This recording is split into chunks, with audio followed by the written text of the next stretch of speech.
venha nas doutrinárias, que será sempre bem-vindo. Essas contribuições, elas servem, como dissemos, para atender a essas famílias. E o brechó reverte em recursos para a manutenção da casa. Que Jesus nos acolha, então, em seu coração, a todos nós que aqui estamos nessa noite, e também a todos aqueles que nos acompanham através da rede social. Sempre que nós nos expomos à reflexão, ao encontro em torno das palavras do Cristo, nós estamos abrindo as nossas possibilidades de receber as energias, o amparo e as bênçãos dos irmãos espirituais. Então, que possamos, nesta noite, quer aqui estejamos presentes, quer estejamos assistindo em nossos lares, vamos aproveitar este momento e nos desligar das atribulações diárias, porque as atribulações, elas estão sempre presentes na nossa vida. No entanto, é importante darmos o tempo, a parada, para respirar, para refletir. Então, vamos respirar fundo e estar aqui de corpo e alma. Para dar início ao nosso encontro, nós vamos pedir à nossa irmã Jocélia que nos traga a prece inicial.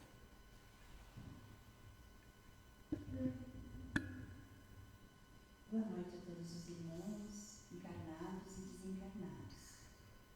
Prece a Bezerra de Menezes. Nós te rogamos, Pai de infinita bondade e justiça, as graças de Jesus Cristo, através de Bezerra de Menezes e suas legiões de companheiros. Que eles nos assistam, Senhor, consolando os aflitos, curando aqueles que se tornem merecedores, confortando aqueles que tiverem suas provas e expiações a passar, esclarecendo aos que desejarem conhecer a verdade e assistindo a todos quantos apelam ao teu infinito amor. Jesus, divino portador da graça e da verdade, estende tuas mãos dadivosas em socorro daqueles que te reconhecem, o despenseiro fiel e prudente. Faz o divino modelo, através de tuas legiões consoladoras, de teus santos espíritos, a fim de que a fé se eleve, a esperança aumente, a bondade se expanda e o amor triunfe sobre todas as coisas. Bezerra de Menezes, apóstolo do bem e da paz, amigo dos humildes e dos enfermos, movimenta as tuas falanges amigas em benefício daqueles que sofrem, sejam males físicos ou espirituais. Santos Espíritos, dignos obreiros do Senhor, derramai as graças e as curas sobre a humanidade sofredora, a fim de que as criaturas se tornem amigas da paz e do conhecimento, da harmonia e do perdão, semeando pelo mundo os divinos exemplos de Jesus Cristo. Que assim seja.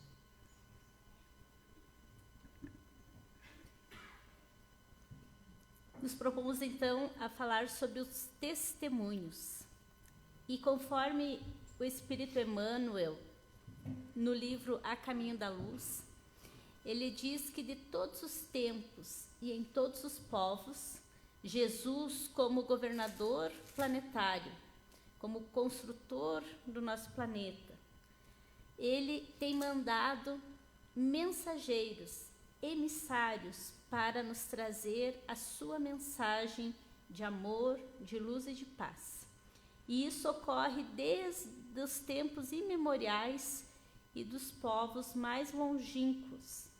Vamos ter na China, na Índia, as figuras de Foí, de Buda, os próprios filósofos da Grécia Antiga, como Sócrates, Platão, mas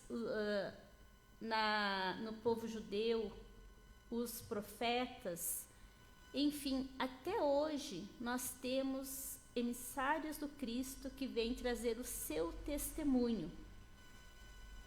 E quando a gente fala em testemunho, nós vamos falar de exemplo, porque o exemplo não é uma das formas de educar, mas é a única forma de educar. E qual é o objetivo desses emissários divinos vindo à Terra? É nos auxiliar na nossa educação. Então, nós vamos trazer hoje alguns exemplos não tão grandes, mas exemplos mais da nossa atualidade, que nós conhecemos principalmente dentro da doutrina espírita e que souberam dar o seu exemplo.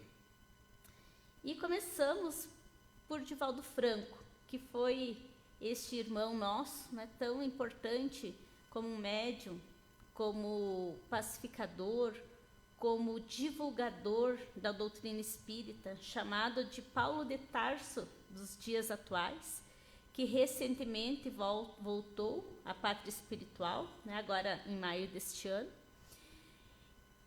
Aparentemente, quando nós ouvíamos, né, Divaldo antes do desencarne, talvez a gente pudesse pensar, poxa, né, o Divaldo deve ter uma vida bem boa, né?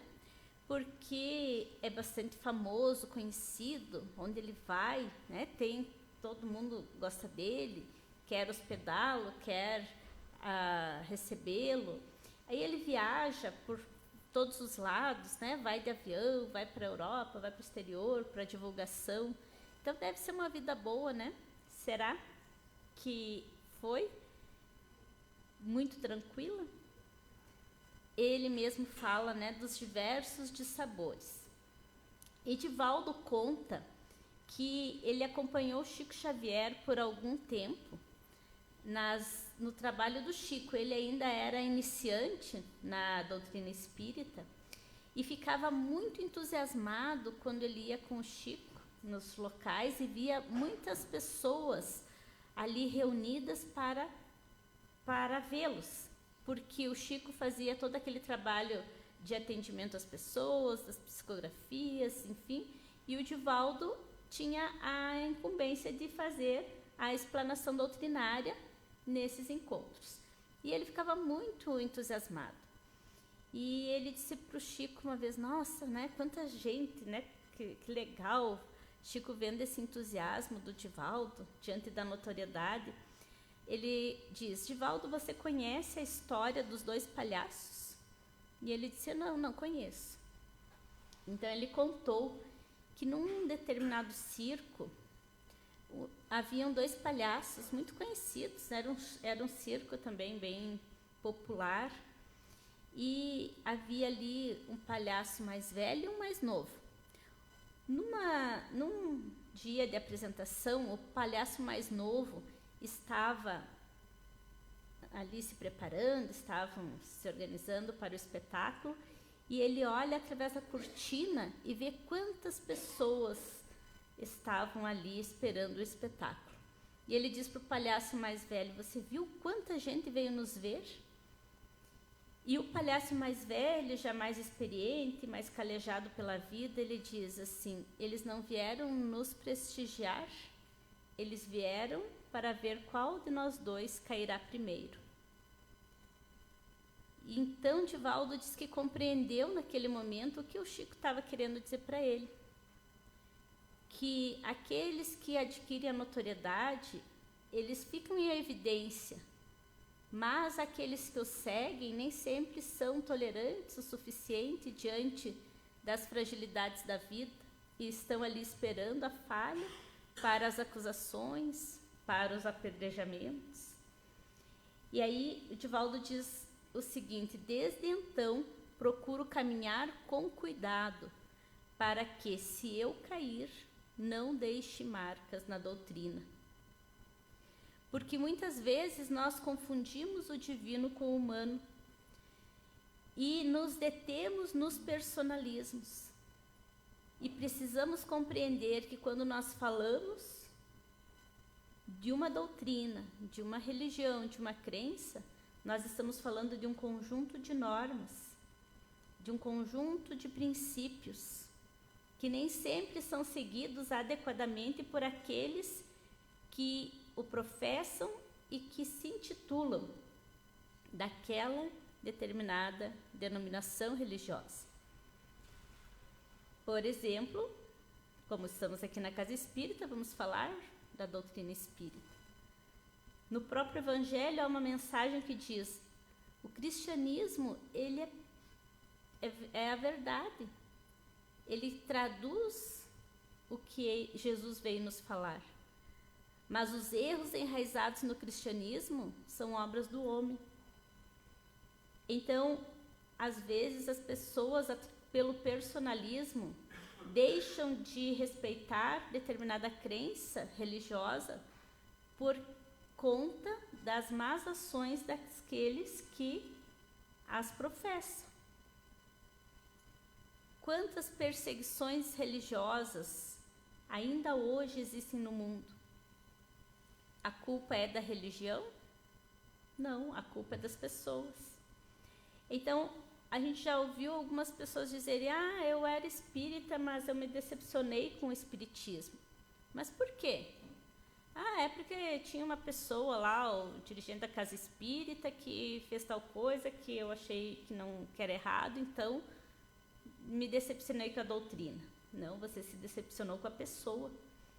E todos nós que estamos aqui encarnados no planeta Terra, nós somos falhos. Então nós jamais podemos confundir a doutrina com as pessoas, porque as pessoas falham, realmente. E nós precisamos ter sempre o discernimento do que é o certo e do que é o errado. Essa é uma grande lição de Divaldo, né? Falando que ele cuidou na sua vida para que, se ele falhasse, se ele caísse, que ele não causasse danos à doutrina, porque isso acontece em função desse personalismo. Este outro grande ser, que é Chico Xavier, também teve uma vida de dedicação. Ele tinha um trabalho que lhe dava o sustento físico, porque nenhum trabalhador espírita vive do espiritismo, todos têm que ter o seu trabalho. E ele tinha o seu ofício durante o dia, e à noite ele ia para a casa espírita. Mas não era como nós hoje aqui, né? Que a gente chega ali pelas 7, vamos dizer que lá pelas 8h30, 9 horas, todo mundo já foi. Ele ficava na casa, nas atividades, toda noite, das 7, 7h30 até as 3 horas da manhã, geralmente, para daí voltar para casa e no outro dia de novo para o trabalho e de noite de novo à casa espírita. E muitas vezes nós que nos afeiçoamos a uma doutrina, no caso nós aqui ao espiritismo, a gente tem muitas oportunidades de trabalhar, de estudar, tem as doutrinárias, tem os grupos de estudo, e a gente pensa que é difícil, né? Mas é difícil ter que, mas toda semana, mas 2 vezes por semana, mas 3 vezes por semana. Não, mas ler um livro desse tamanho, a gente pensa que não é legal, né? Que mas é muito tempo. Mas olha a dedicação do Chico, né, nesse caso. Claro que ele não precisa fazer isso, né? Ficar tanto tempo, ele tinha a sua tarefa, mas foi um exemplo, é o seu testemunho. Uma vez, Chico foi visitado pelo espírito da rainha, da Santa Isabel, né? Que foi uma rainha, conhecida como a Rainha das Rosas. E a Santa Isabel disse para ele: Chico, você tem que ajudar as pessoas, você precisa dar alimento àqueles que não têm. E ele fica um pouco aflito e diz: mas o que eu posso fazer se eu também não tenho nada? Ele tinha parcos recursos. Ela disse deles: pães. Você pode fazer uma campanha de arrecadação de pães.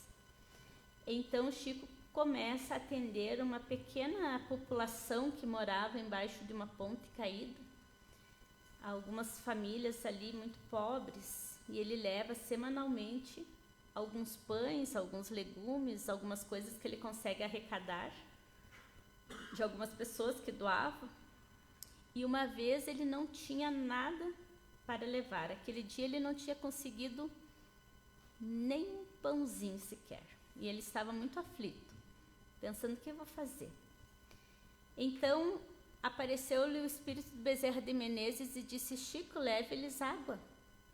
Água? Leva água. Então ele encheu algumas bilhas de água e foi. Chegou lá e as pessoas, cerca de 200 pessoas, estavam ali aguardando por aquele auxílio. E ele explicou, ele disse: olha, meus irmãos, infelizmente hoje a gente não conseguiu nada além de água.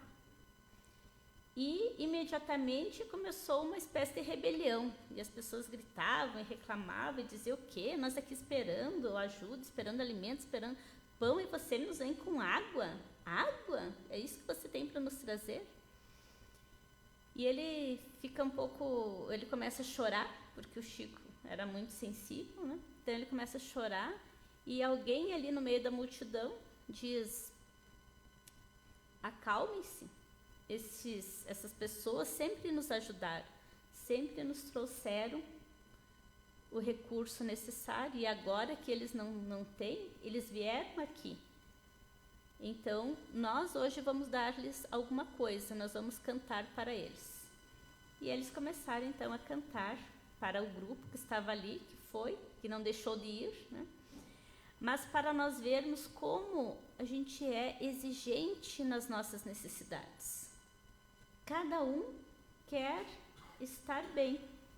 Tem um ditado popular que diz assim: quando a farinha é pouca, o meu pirão primeiro. E a gente é assim, a gente quer ser atendido, não quer saber de onde vem, o que acontece, né? Então, foi esse momento delicado. E enquanto eles cantavam, uma carreta para ali na estrada, desce o motorista e pergunta: alguém daí é Chico Xavier? Então ele diz: sou eu. E o motorista diz: olha só, essa carreta que está cheia de alimentos que eu preciso entregar para o senhor. Eu fui na sua casa, não tinha ninguém. Casualmente daí quando eu estava já indo embora, apareceu um senhor de barbas brancas que disse que o seu nome era Bezerra e me falou onde é que eu lhe encontrava. Então eu vim aqui e quero lhe entregar esses alimentos. Então foi uma festa, né, daqueles alimentos que puderam ser distribuídos àquelas pessoas. Mas a lição aqui é a doação e a exigência daqueles que recebem. E aí que está o desafio do testemunho. Existem muitas organizações de auxílio. Citamos aqui a Organização Fraternidade Sem Fronteiras, que atende comunidades em extrema pobreza em alguns países do continente africano, em algumas instituições do Brasil, e que dão o melhor de si para atender a essas pessoas. E que todos nós podemos contribuir também dentro das necessidades da caridade, também dar o nosso testemunho de amor, de dedicação, por menores que sejam as nossas condições. Então a gente cita duas possibilidades de doação material, mas temos as que não são materiais também, que não custam nada, que a gente pode doar, né, como a prece, como um pensamento elevado. Mas a gente pode doar água também. Olha que bênção! Entregar uma garrafa de água potável a alguém que está na rua e que não tem onde buscar esse recurso. Mas há outra doação também muito importante e que não custa nada, que é a doação de sangue. Muitos, né? A menos que a gente tenha alguma questão de saúde, a gente pode ser um doador de sangue. E além de não pagar nada, a gente ainda ganha exames, ganha o lanchinho. Então são possibilidades de também um testemunho de doação. Trazemos também o exemplo de José Raul Teixeira, numa frase interessante que ele falou, que ele contou, né, que escutou do seu protetor Camilo. Então Camilo um dia disse para o Raul: Raul, acostuma-te com a insônia, porque chegará um dia em que as vozes do mundo debaixo da tua janela não te deixarão dormir. E ele diz que realmente depois de um tempo, quando ele começou a sua atividade dentro do movimento espírita, ele não mais conseguiu dormir no mesmo dia que ele acordou. Então é a dedicação ao trabalho. E o que falaríamos de Allan Kardec, o codificador do espiritismo, que usou este codinome para ocultar a sua própria personalidade, né, porque era um professor renomado na França, professor Hippolyte Léon Denisard Rivail. Então ele não queria ser confundido, ele não queria que pensassem que a doutrina espírita era dele. Então ele assume um codinome, Allan Kardec, para não confundir com a obra.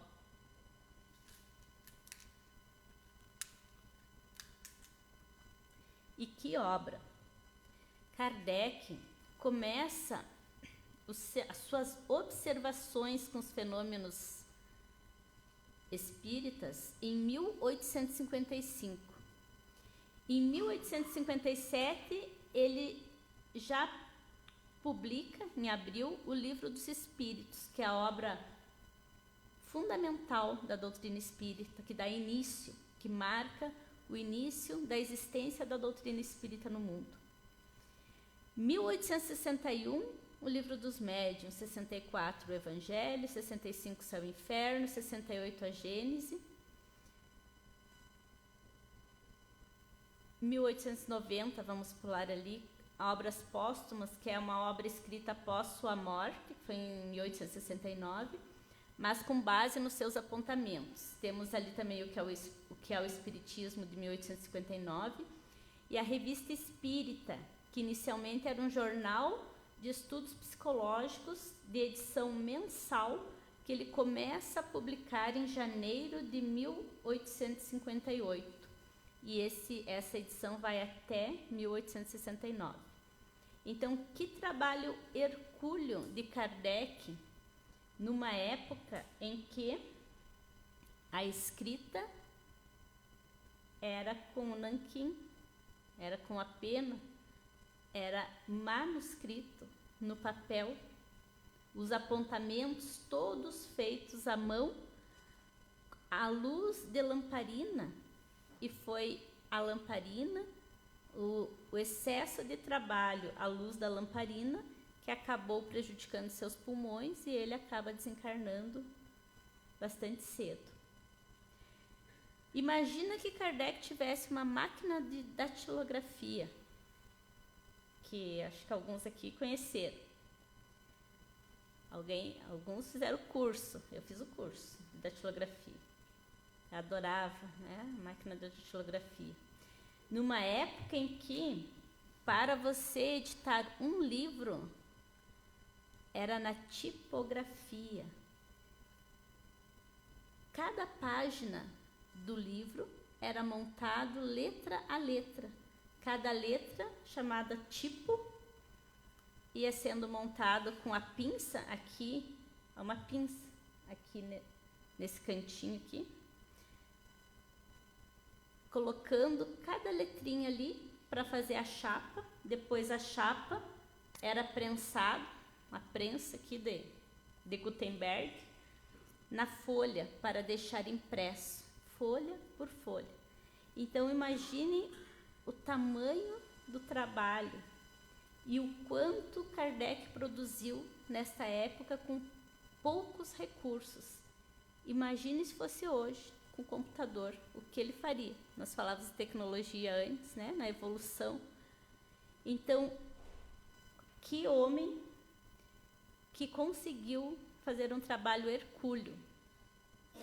Agora, veja só, antes, ali no começo, quando ele estava observando, catalogando, fazendo apontamentos, ele teve uma conversa com o Espírito de Verdade, que foi o coordenador da codificação espírita, e o Espírito de Verdade deu para ele algumas dicas do que seria a sua missão dentro da codificação espírita. Ele disse, olha, tua tarefa vai ser mais ou menos essa. Então, vamos pensar aqui se a gente aceitaria a tarefa. O Espírito disse assim para ele: a missão dos reformadores está cheia de escolhos e de perigos. A tua é rude, porque é o mundo inteiro que se trata de agitar e de transformar. Então não vai ser fácil. Não creias que te baste publicar um livro, 2 livros ou 10 livros e permaneceres tranquilamente em tua casa. Não é isso. Será preciso expor-te ao perigo. Levantarás contra ti ódios terríveis. Inimigos obstinados conjurarão a tua perda. Lutarás contra a malevolência, a calúnia e a traição. Tuas melhores instruções serão desnaturadas. Muitas vezes sucumbirás sob o peso da fadiga. Será uma luta constante com o sacrifício do teu repouso, da tua tranquilidade, da tua saúde e de tua vida, porque sem isso viverias por muito mais tempo. Se você resolver deixar isso de lado, tua vida vai ser mais longa. Agora, trabalhando aqui, você vai morrer mais cedo. Mais de um recua quando, em lugar de um caminho florido, não encontra sobre os seus passos senão espinheiros, pedras agudas e serpentes. Para tal missão, a inteligência não basta. É necessário primeiro, para agradar a Deus, a humildade, a modéstia, o desinteresse, porque Ele abate os orgulhosos, os presunçosos e os ambiciosos. Para lutar contra os homens é necessário coragem, perseverança e firmeza inabalável. Também é preciso prudência e tato para conduzir as coisas a propósito e não comprometer-lhe o sucesso por medidas ou por palavras intempestivas. É preciso, enfim, devotamento, abnegação e estar pronto para todos os sacrifícios. Você toparia essa tarefa? Será que a gente toparia diante desse prognóstico? 10 anos depois, Kardec faz uma reflexão sobre esta mensagem. E ele diz: tudo aquilo aconteceu. Fui alvo do ódio de inimigos obstinados, da injúria, da calúnia, da inveja e do ciúme. Libelos infames foram publicados contra mim. As minhas melhores instruções foram desnaturadas. Fui traído por aqueles em quem coloquei a minha confiança. Pago com a ingratidão por aqueles a quem prestei serviço. A Sociedade de Paris foi um foco contínuo de intrigas urdidas por aqueles que se diziam por mim. Não mais conheci o repouso. Mais de uma vez sucumbi sob o excesso de trabalho. A minha saúde foi alterada e a minha vida comprometida. No entanto, graças à proteção e à assistência dos bons espíritos, estou feliz em reconhecer que não senti um só instante o desfalecimento nem o desencorajamento, e que constantemente persegui a minha tarefa com o mesmo ardor, sem me preocupar com a malevolência de que era objeto. Mas ao lado dessas vicissitudes, que satisfação senti, vendo a obra crescer de modo tão prodigioso. Com quantas doces consolações as minhas tribulações foram pagas. quantas bênçãos, quantos testemunhos de real simpatia recebi da parte dos numerosos aflitos que a doutrina consolou. Esse resultado não me fora anunciado pelo Espírito de verdade, que sem dúvida desejou não me mostrar senão as dificuldades do caminho. Então ele diz que valeu a pena essa doação. E como a gente vê em muitas organizações ou em muitos movimentos que buscam fazer o bem, serem alvos da maledicência, da cisânia, do apedrejamento, quantos se erguem para criticar, para fazer oposição àquilo que funciona, àquilo que é bom. Até hoje nós vemos esses movimentos, infelizmente. Mas o que dizer então do testemunho de Jesus? Neste ponto, relembramos um momento muito interessante e significativo contado por Humberto de Campos no livro Boa Nova. Ele diz que depois que Jesus convida João e Tiago para serem seus discípulos, eles que eram filhos de Zebedeu e Salomé, eles vão contar à sua mãe que receberam um convite de alguém para construir um reino. Salomé achou isso muito interessante e foi atrás de Jesus, dizendo que se ele estava querendo requisitar os seus filhos, então ela estava ali pedindo para que os seus filhos tivessem uma posição de destaque. No Evangelho está escrito que ela diz para Jesus, então eu quero que um sente à sua direita e outro à sua esquerda. Ou seja, eu quero que eles estejam ali nos primeiros postos, junto contigo, nesse tal reino, que ela pensou deve ser um rei muito importante, que deve estar vindo aí, tomar posse de alguma terra, então isso deve ser interessante. E Jesus diz para ela, bem, para isso eu primeiro preciso saber se eles quererão tomar do meu cálice. Como ela não entendeu o que ele estava querendo dizer, ela foi falar com o marido, Zebedeu. E Zebedeu foi falar com Jesus para pedir maiores esclarecimentos, já que ele estava recrutando os filhos deles. Certo, né? Qualquer um de nós ia querer saber, estão recrutando meu filho para quê? Quero saber qual é a proposta, qual é o negócio. Então Jesus tem uma conversa muito interessante com Zebedeu, e ele diz assim, porque Zebedeu, ele era um sacerdote, esse era o nome, obrigada, é meu assistente aqui. Ele diz assim, Zebedeu, tu que conheces a lei e lhe guarda os preceitos no coração, sabe de algum profeta de Deus que no seu tempo fosse amado pelos homens do mundo? É só a gente pensar todos esses grandes, Quantas dificuldades. Zebedeu diz, não, senhor. Que fizeram de Moisés, de Jeremias, de Jonas? Ah, Senhor, todos os emissários divinos foram maltratados, trucidados ou banidos de sua terra. Então Jesus lhe diz, na terra, o preço do amor e da verdade tem sido o martírio e a morte. Ainda estamos nesse tempo.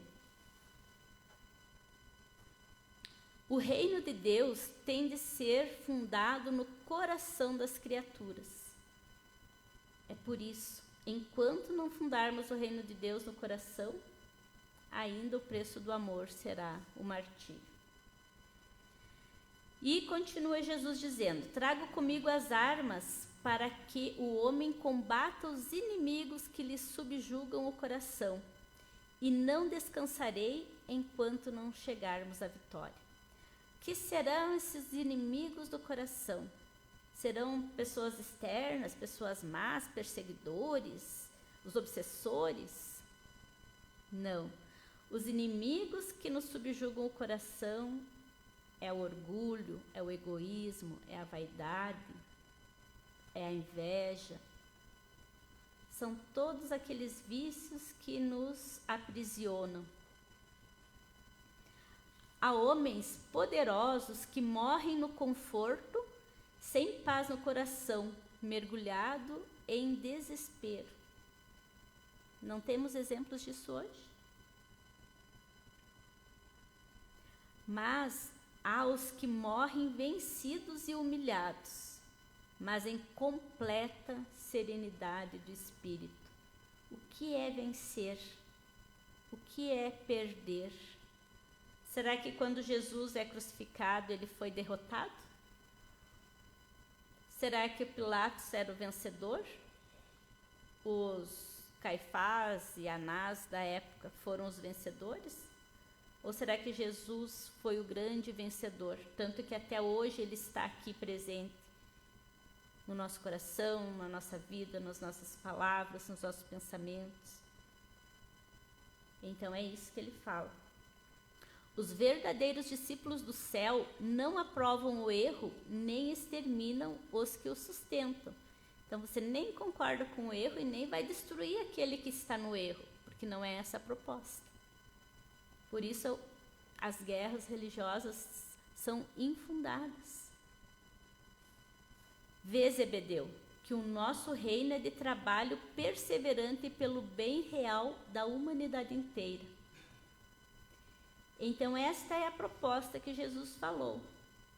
A gente está trabalhando pelo bem da humanidade, mas o nosso pagamento será de dor e sofrimento. O que você acha dos teus filhos? O que a gente ia dizer? Acho que tá bom, acho que vai ser um bom trabalho para o meu filho. Vai ser o martírio, a dor, o sofrimento, tranquilo. Zebedeu dá essa resposta para Jesus: Senhor, meus filhos são vossos. Que exemplo. Então, no Evangelho, capítulo 5, onde Santo Agostinho fala sobre o mal e o remédio, e ele diz: ó homens, não conhecereis o poder do vosso mestre, senão quando ele tiver curado as chagas do vosso corpo e coroado os vossos dias de beatitude e alegria? Às vezes a gente acha que se a vida não está boa, é porque Deus não gosta de nós, é porque Deus nos esqueceu. Mas existe lá no Antigo Testamento uma frase que diz que Deus açoita aqueles que ama e castiga aqueles que toma por filho. Ou seja, é aquele pai que sabe educar o filho. Então não é dando uma vida boa que nós vamos desenvolver o nosso ser, o nosso espírito, desenvolver as nossas virtudes. É através das dificuldades que nós vamos encontrando o caminho, encontrando a criatividade, o desenvolvimento das virtudes. Não é no sofrimento que Deus nos esqueceu. São as provações que vão nos fortalecer. São as tempestades da vida que nos tornam fortes para prosseguir.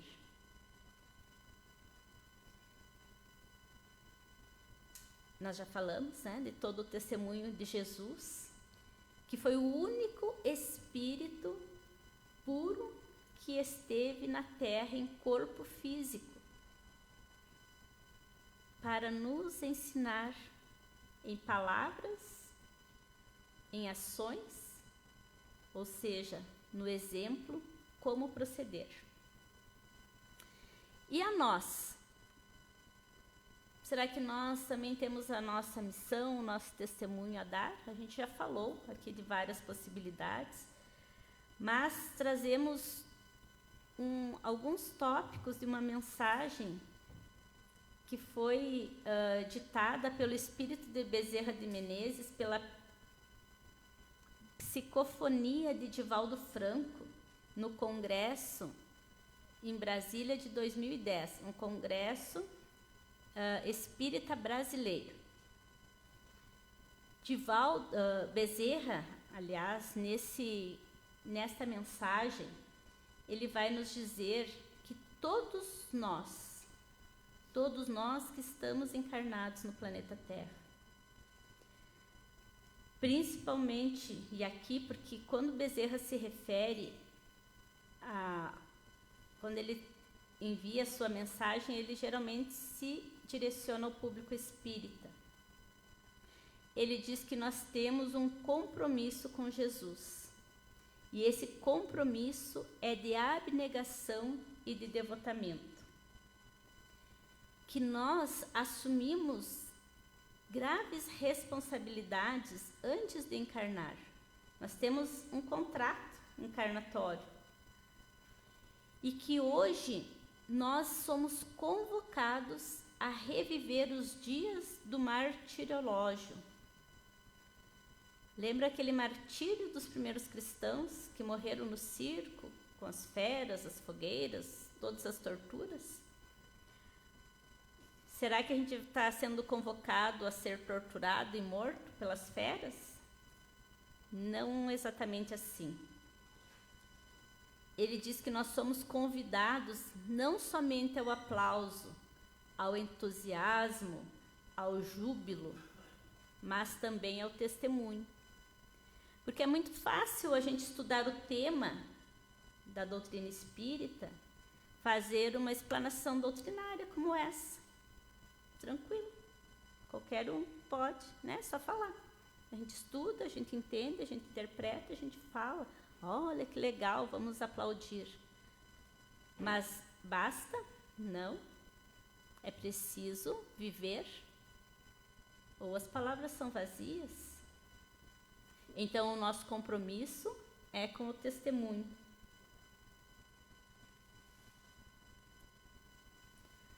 Qual testemunho?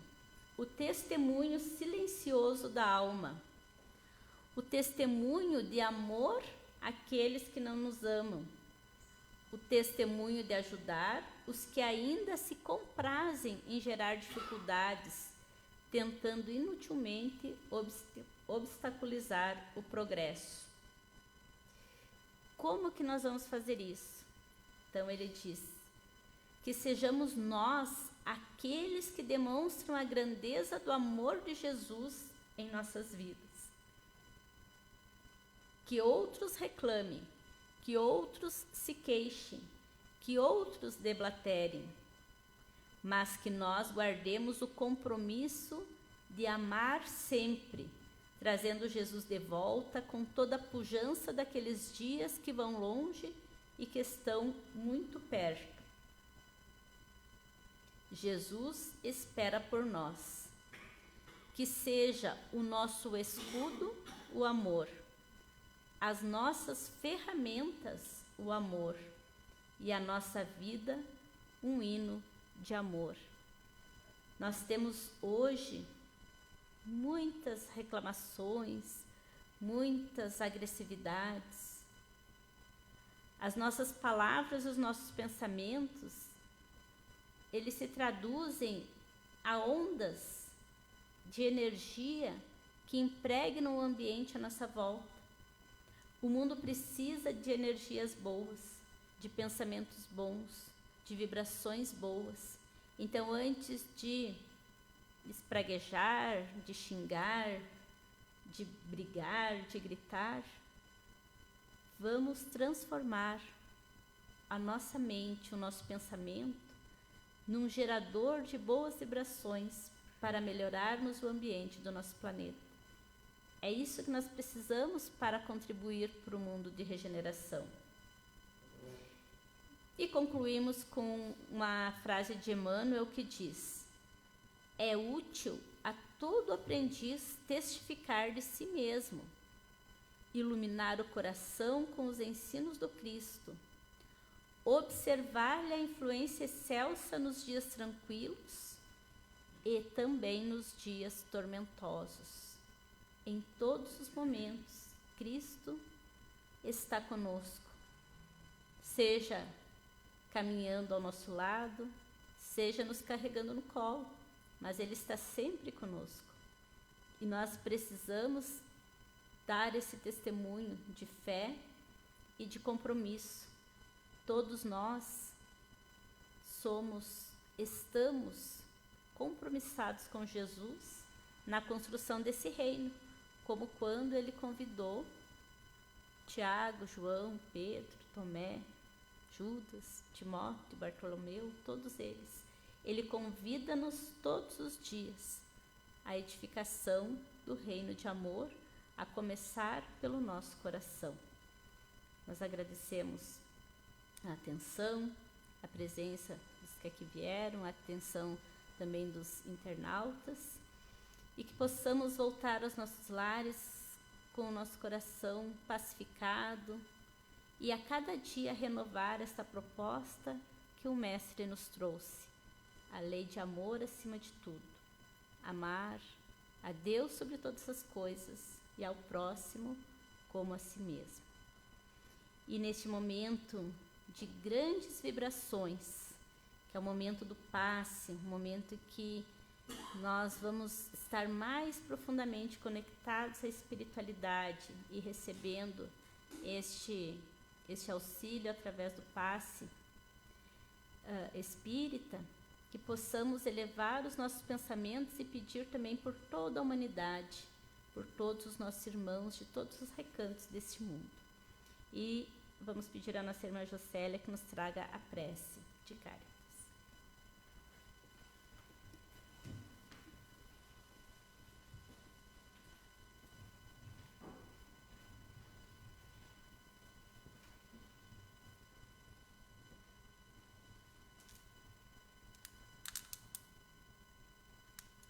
E tudo o que pedirdes na oração, crendo o recebereis. Prece de Caritas.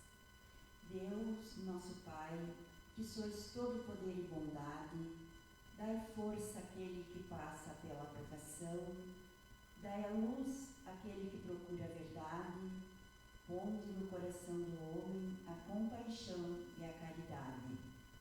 Deus, dai ao viajor a estrela guia, ao aflito a consolação, ao doente o repouso. Pai, dai ao culpado o arrependimento, ao espírito a verdade, à criança o guia, ao órfão o Pai. Senhor, que vossa bondade se estenda sobre tudo que criaste. Piedade, Senhor, para aqueles que vos não conhecem, esperança para aqueles que sofrem. Que vossa bondade permita aos Espíritos Consoladores derramarem por toda parte a paz, a esperança e a fé. Deus, um raio, uma faísca do vosso amor pode abrasar a terra. Deixai-nos beber nas fontes desta bondade fecunda e infinita, e todas as lágrimas secarão, todas as dores se acalmarão. Um só coração, um só pensamento subirá até vós, como um grito de reconhecimento e de amor. Como Moisés sobre a montanha, nós vos esperamos com os braços abertos. Ó poder, ó bondade, ó beleza, ó perfeição, e queremos de alguma sorte merecer vossa misericórdia.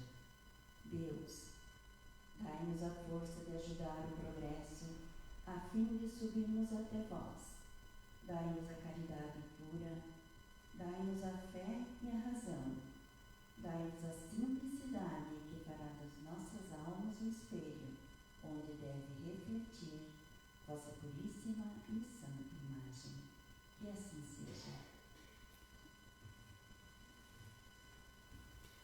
Assim nós damos por encerrado o encontro de hoje, desejando muita paz a todos, um excelente final de semana e que todos possam voltar bem a seus lares.